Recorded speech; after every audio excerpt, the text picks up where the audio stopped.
All right, greetings. Welcome back to Blackburn News, where everything is connected. The gang is all here. Let's get into it. I know I'm starting a little late. We're live on Rockfin, call in, and on YouTube. Hello, Rockfin people. How you doing?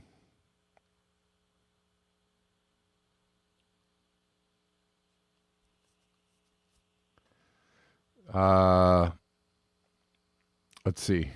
Saying hello to the people on YouTube. YouTube people, hello. Somebody said I'm their favorite show. Awesome. I appreciate that.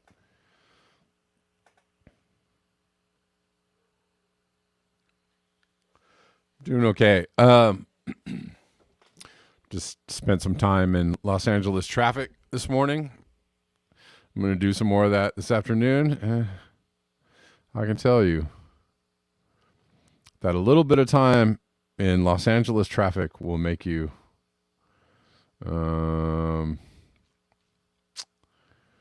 very pessimistic about the human race.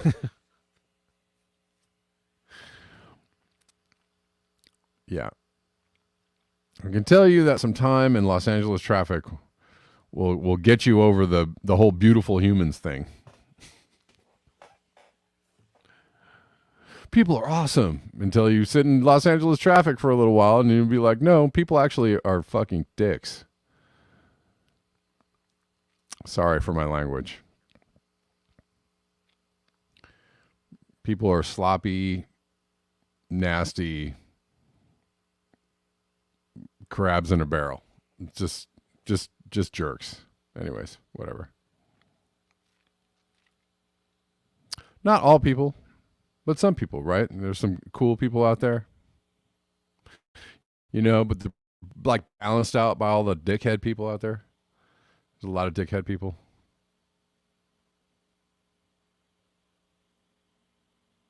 No, Judy Truitt says being in city traffic is not a life affirming experience. No.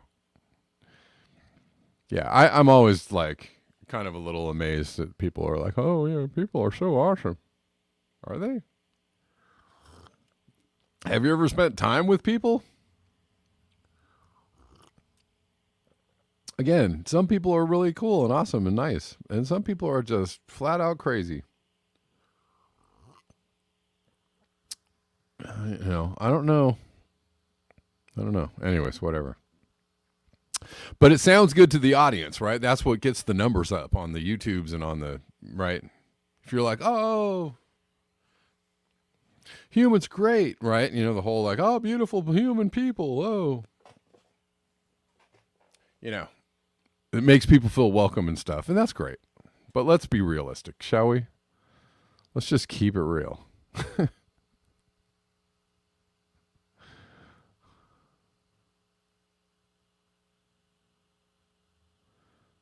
Anyways, there's my little 3-minute rant for the morning. Gene says I only hang out with wonderful people, mostly children. Great.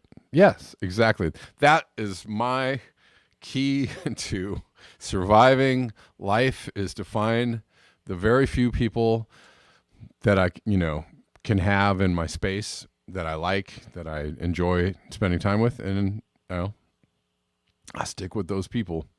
It's a very small circle, I can tell you that much. It's a small circle. When keeping it real goes wrong. Yeah.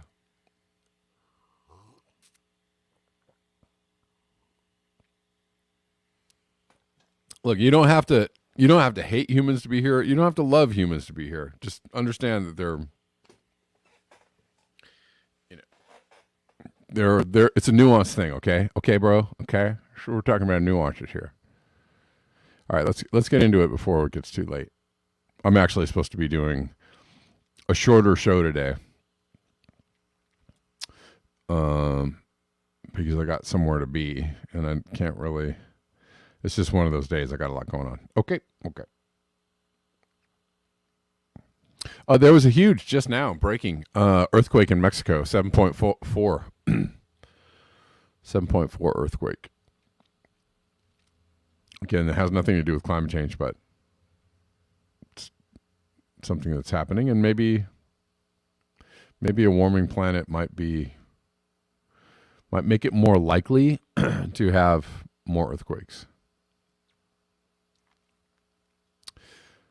I hate these breaking things that happen right before I get into the show, because I'm like, because there's like not just one, but several. All right, Hurricane Fiona, a big deal. It's a big deal that's going on. Hurricane Fiona is a pretty large hurricane. I'm always, it's always interesting to me that huge cataclysmic events are happening all over the planet, and people choose not to talk about them. Or just as an aside. Or, did anybody hear anything? People who are newscasters, journalists, bunny ears journalists. Anyways, Hurricane Fiona is large. This entire grid in Puerto Rico is down. The whole island is getting hammered. Over 1 million people are without power. The rain is relentless. Flooding going to be widespread. This is a new fossil fuel created world created by industrial civilization. It's pretty amazing footage of this, how quickly this hurricane intensifies right over Puerto Rico. Judy Truitt says also the typhoon in Alaska has flooded many towns. Yeah, we talked about the flooding yesterday in Alaska.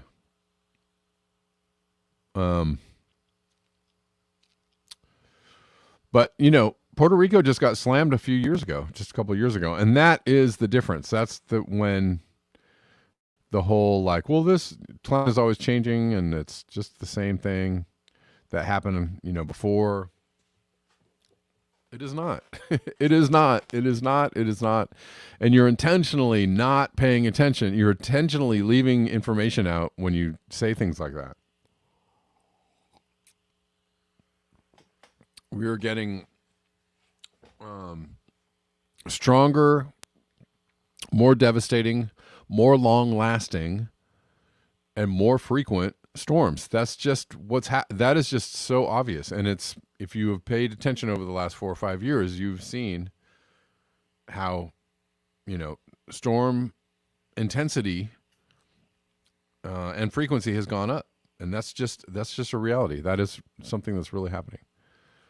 And that can really actually only be attributed to climate change, honestly. Unless somebody has solid, concrete information, some solid evidence, and I would love to see it, that somebody is doing. Dr. Evil has his hand on the lever. I would love to see it. Please send it my way so I can cover it. I will do it. But just saying stuff is not evidence. So don't send me the just saying stuff. Anyway, so it's swinging out. It's going to miss the U.S. Basically going to swing out into sea, which is good if it stays that way. Where are we? I have a lot more on Fiona, so I'm going to just keep going. Gritty is away. This is funny.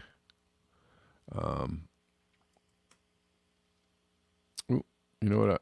I don't want to do that. I don't want to do that. I'll do this.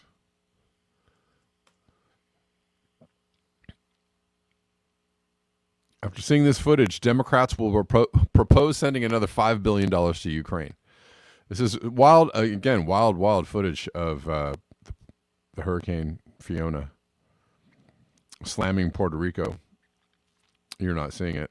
Now you are.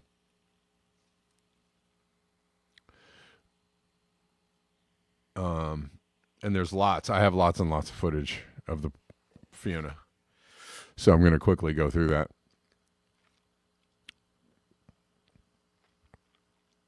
But it is funny because, yeah, seems like anything that's happening in the news, whatever. Inflation, Trump, Fiona, something, anything that's happened. Well, I guess we got to send another $1 billion to Ukraine. It's what is it, next week? I guess it's time to send more money to Ukraine. Oh, is it next week already? I guess it's time to send another $1 billion. That's kind of how it's going.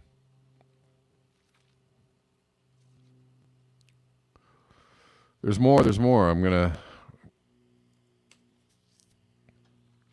cover the Fiona thing for a little bit. The entire island of Puerto Rico is without power. Hurricane Fiona slams into the island with violent winds over 100 miles per hour and catastrophic flooding. Now, the entire island is under a flash flood warning, a historically dangerous day.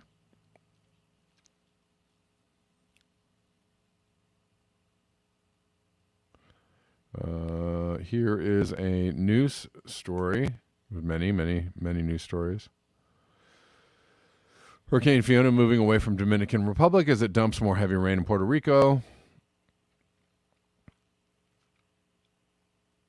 Major flooding and landslides in Puerto Rico and the Dominican Republic is now tracking north into the southwest Atlantic Ocean, where it's expected to intensify. It might be a significant threat to Bermuda and may end up sweeping into parts of Atlantic Canada late this week. Again, here's the track. So far, things change with hurricanes. Here's an interesting take from Ben Norton.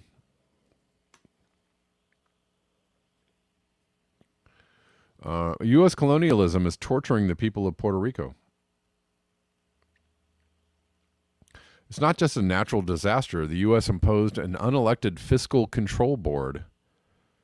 Did y'all know this? It sold Puerto Rico's electrical grid to a corporation, causing constant blackouts.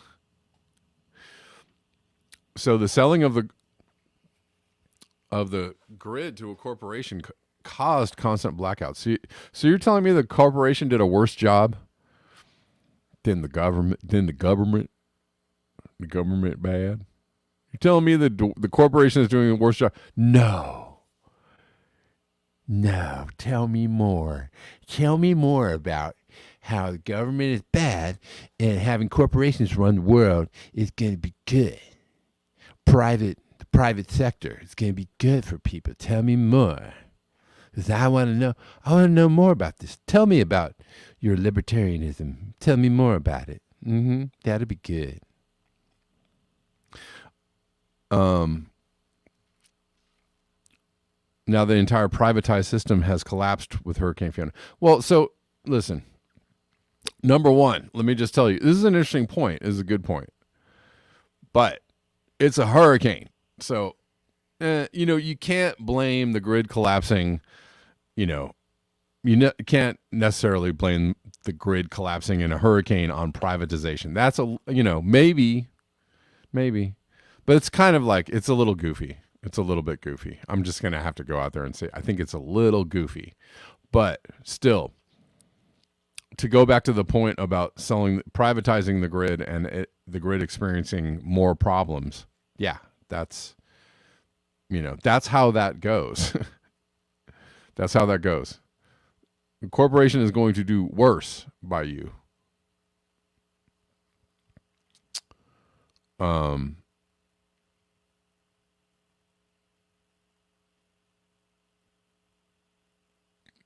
don't know. Unless this corporation has a monopoly on it.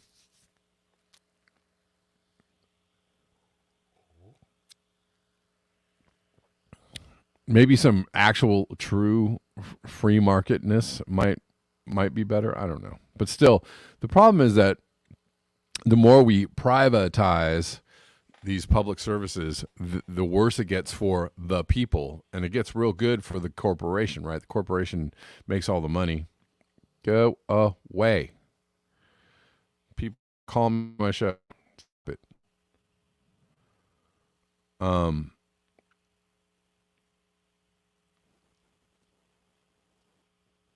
Anyways, Unknown can you caller. can you please stop?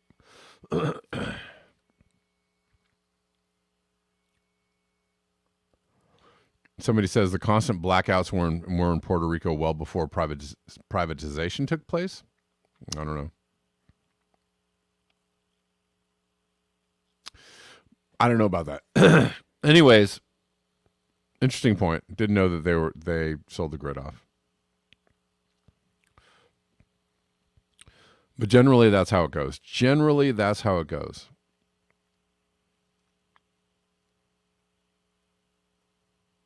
Let's keep going.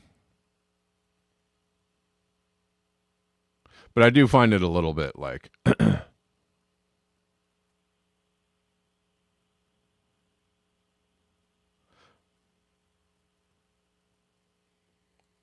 somewhat of a weird point to make because there was a huge natural disaster which caused the services to go out.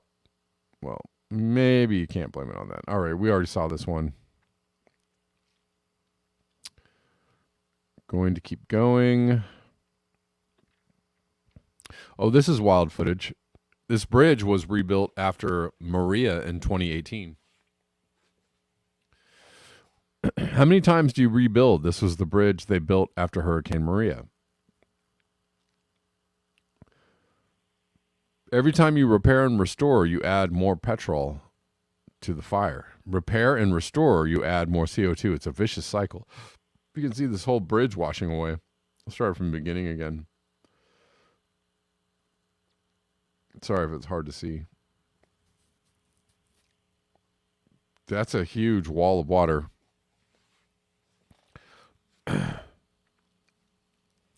But also another good point made by Peter Dines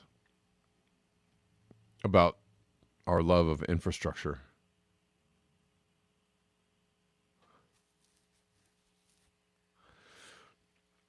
Gene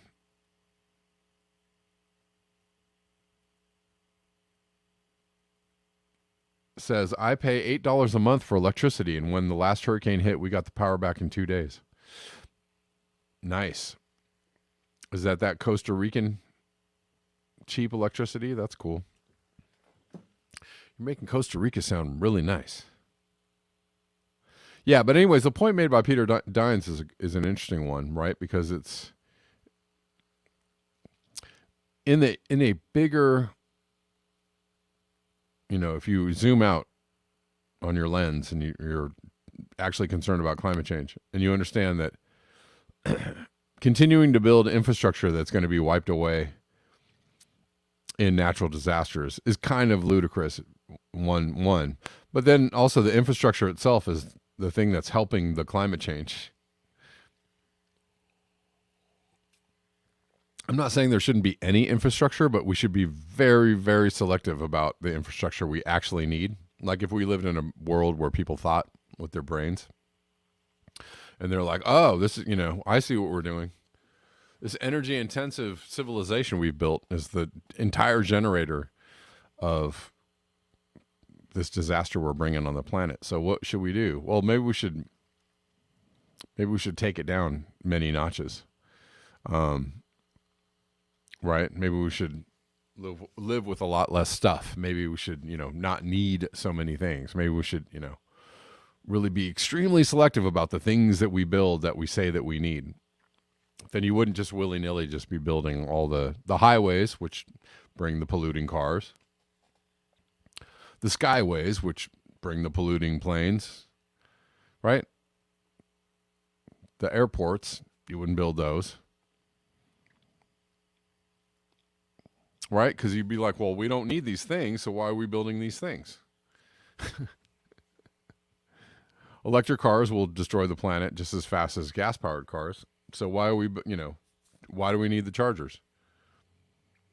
Let's not build the cars. Let's not build the chargers. Let's just leave it at that. Or very few chargers.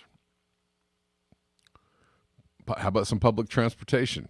How about some, speedy trains? How about a bunch of bicycle lanes? Oh, you don't really need to build those. You can just turn the streets into bicycle lanes. There you go. Snap. We didn't even need to build anything. We just let the existing roads become bicycle lanes. And that was that. We didn't even need to, you don't need to like, oh, let's put in some more infrastructure for these bicycle lanes. You don't even need to do that. Just let it go. Just go, bing, bike lane. That's all you got to do. You don't even need to do that. Just say like, oh, I guess, we're gonna try and get the cars off the road, and you guys maybe use the streets for something else. How about ride your bike? There you go. That's great. All right, I'll get back into it.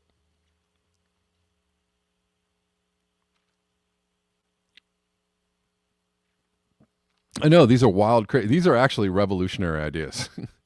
These are wild, crazy ideas that people, what? What? You mean no more infrastructure? You mean no more buildings? What are people going to do? What about it? What about it? What about jobs? Yeah, I don't know. What about jobs? What are we going to do? What are going people do with jobs? I don't know. Grow food? Eat some food off the land? Well, then what? We have built up such a complicated mess of society. People can't even conceive of living without all this junk. They can't even, it's not like, what? Oh my God. No, that sounds terrible. I don't think I want to live in that world. You mean the world that humans lived in for, millennia before the last 100 years? The last 100 years is the only way that people have, could possibly ever live. I don't want to go back there. I don't know. We could take some of the good things and leave most of the bad things.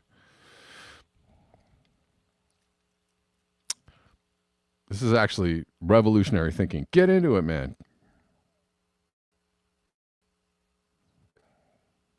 Think upon it.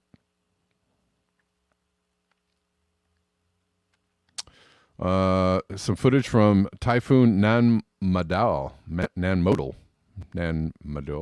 don't know. It's the typhoon that hit Japan in the last day. Just knocking cars around like they were toys.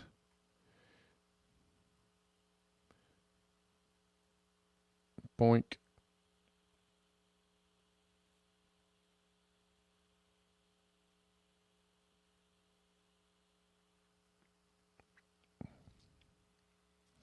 All right. That was pretty exciting, huh? Got a couple of let me see. I'm trying to move pretty fast through this stuff. Y'all, apologize, but today will be just a little bit shorter. More tipping points articles from this Fantomas. Climate points of no return. Maybe much closer than we thought, the tipping points are also more numerous than researchers previously realized. More numerous. Previously realized. Sooner than expected. How could this be happening now? We thought this was happening 80 years from now. Climate tipping points, the points of no return, past which key components of Earth's climate will begin to irreversibly break down, could be triggered by much lower temperatures than scientists previously thought. With some tipping points potentially, drumroll, already reached. There are also many more potential tipping points than scientists previously identified, according to a new study. In climatology, a tipping point is defined as a rise in global temperature past which a localized climate system or tipping element, such as the Amazon rainforest or the Greenland ice sheet, starts to irreversibly decline. Once a tipping point has been reached, that tipping element will experience runaway effects that essentially doom it forever, even if global temperatures retreat below the tipping point.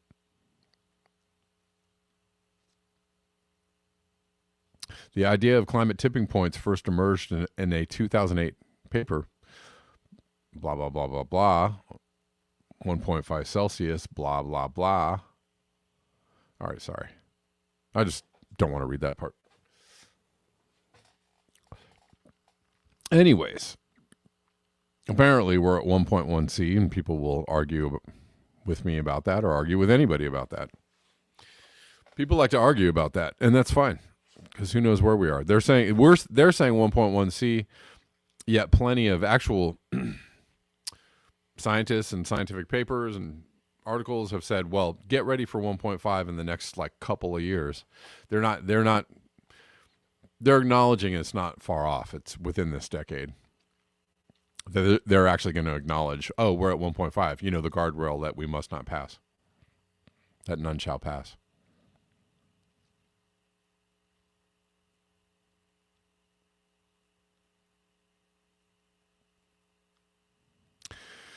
Anyways, many tipping points, and we're getting closer more quickly. Closer quicker. That's what I was trying to say. Let's keep going. I mean, it wasn't really worth, the rest of it, the article was like saying all the stuff that we hear pretty much every single day, which is, here are the things, here's where we're going, this looks bad, we're at this temperature, I don't know, what are we going to do? Let's, we should do something fast, I don't know, maybe we should, blah, blah, blah. Okay. Phantomas, how you doing?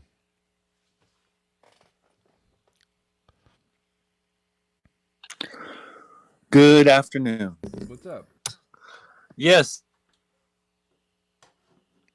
A talk show today, and they were talking about the environment and pollution and climate and stuff like that. And one of the things that struck me was they said, "Don't tell me what to do."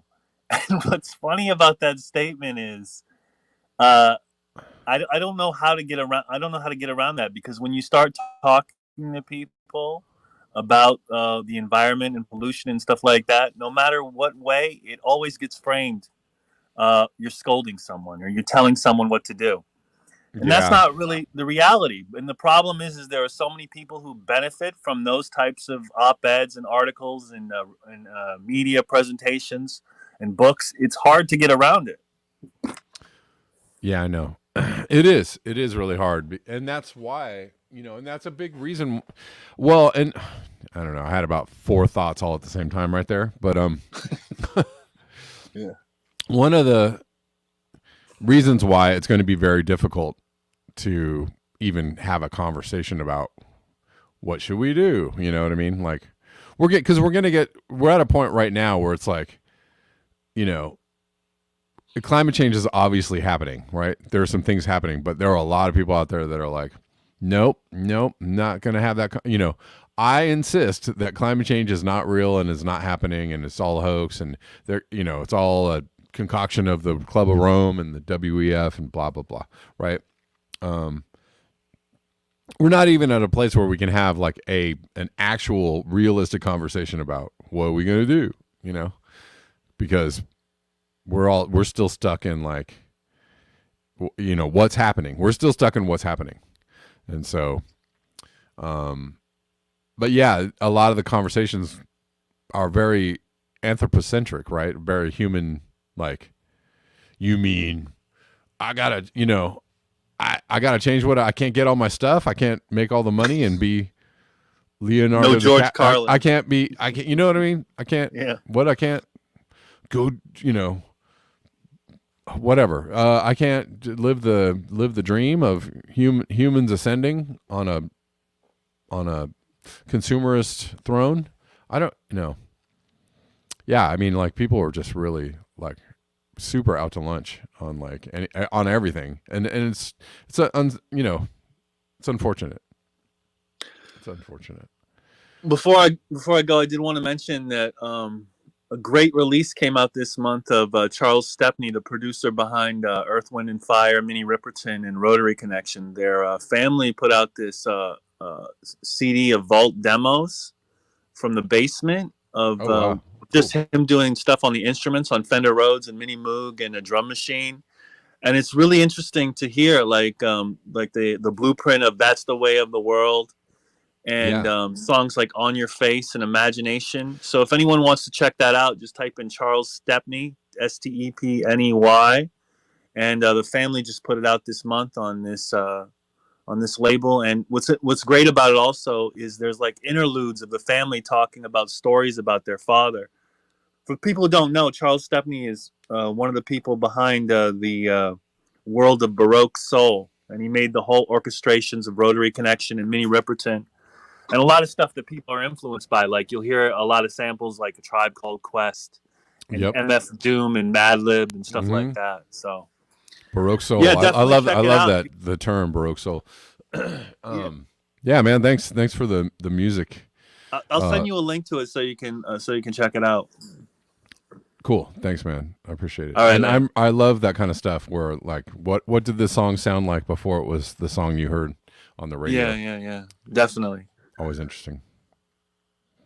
Yeah, and fun fact, I have a friend who actually has a recording studio in Earth, Wind, and Fire's old studio in Los Angeles, and he records a lot of stuff out of there. Some really cool artists in that studio, and I've been in that studio at least once or twice. All right, cool. Where are we at? Oh, here's some more. You guys want some more weather whiplash type things?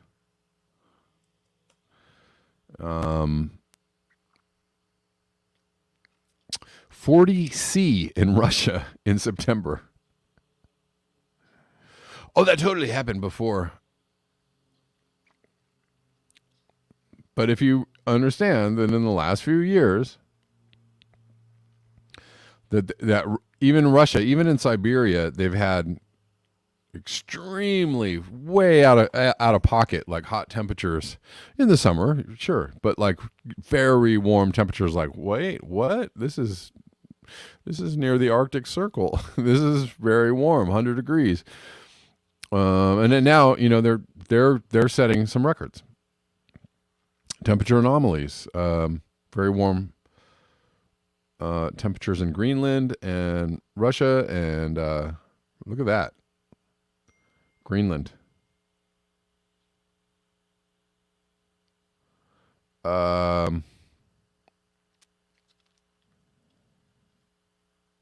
Anyways, 40C in Russia for the autumn solstice is quite crazy. It happened just once before.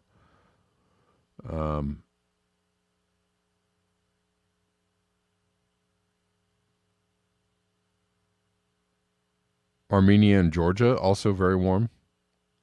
Kazakhstan. So they're getting a little bit of heat wave over there. A little September heat wave as well. Yeah. It's just totally a different conversation when it's not just this one time. But every single year for the last few years, or prolonged heat waves, or so many records broken, not just this year but over the last few years, right? And you see there's just an obvious, the temperature is going up, and so it is called warming. You just cannot, it's just hard to deny. It's really, really hard to deny, although people do a good job of trying. They do. They really do. I commend you, sir, for your attempts to avoid reality, and come up with something completely different about what's happening. And then, here's what's crazy. Juxtapose that with freezing temperatures in France. Central France, frost and freezing temperatures. Like juxtaposed against these record-setting heat waves. And it's called the vortex, the polar vortex.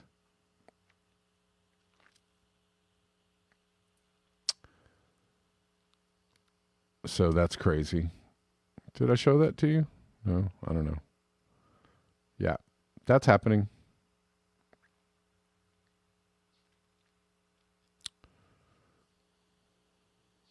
And consider it's September, right? It's like, it's not winter yet. Rudels Vedno says, we went from 30°C to snow in 1 week.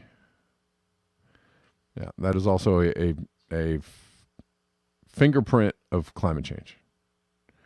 When you get these wild weather whiplashes, very extreme weather patterns, going back and forth, to the point where like plants and animals don't know what's happening and they're confused and they're like, should I grow now? Should I stop growing? Should I go dormant? I don't know what I'm doing. Where did all my food go? Oh my God, we're dead. That's what happens. That's what happens when you have those. That's why that situation is not good. All right, YouTube, I'm going to jump off for the last 5 minutes of the show. Sorry. We're talking about COVID, and we're talking about Biden saying that COVID is over. He said it with his own mouth. It's over. The pandemic is over. I don't want to say any other things on YouTube about it because I don't know whether YouTube actually agrees or not. They might have their own ideas about it. So, YouTube, we'll see you later, and I'll see you tomorrow.